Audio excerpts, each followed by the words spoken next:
anyos nga babae, pinakatigulang nga nakalampos sa Ironman. Karon mga katropa, atong sayron ang maong detalye sa pinaagi sa tuwang LRG correspondent, pinakabagtik, Lolo Amado.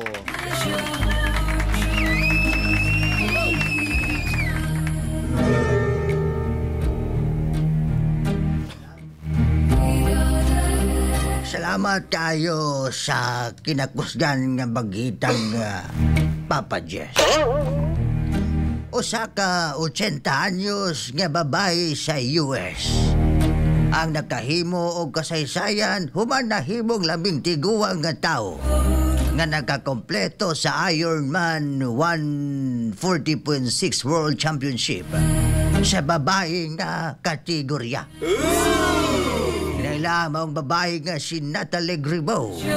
Kinsa nakakumpleto sa tibok lumban niadtong Oktubre 11 sa Kailua ko na Hawaii.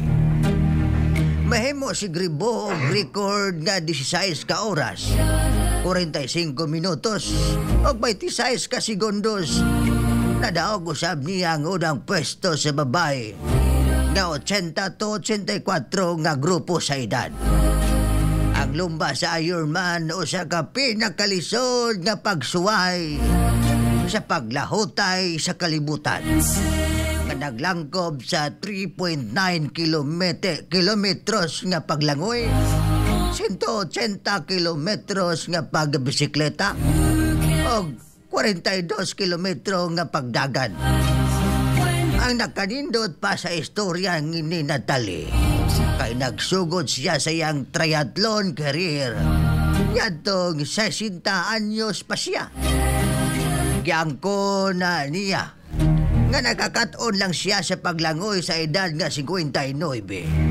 Aron lang makigsangka sa iyang unang lumba.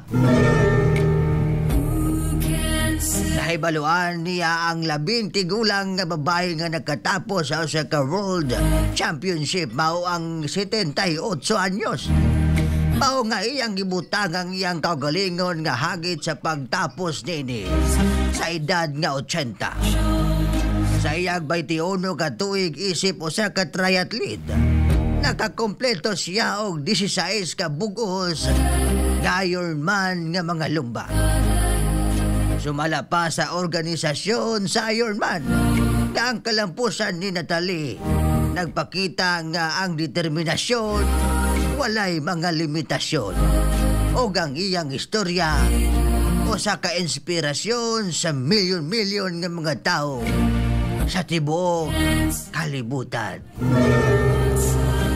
Huwag mo katog itong balitang LRG kung lahirag yun. Ako si Lolo Amado. Hindi na ko kaya mo dagan. Tapoy lang tuhod ako. Dili ko gwapo, dili ko macho, pero delikado sa mga chicks. Daghang salamat. Bye-bye.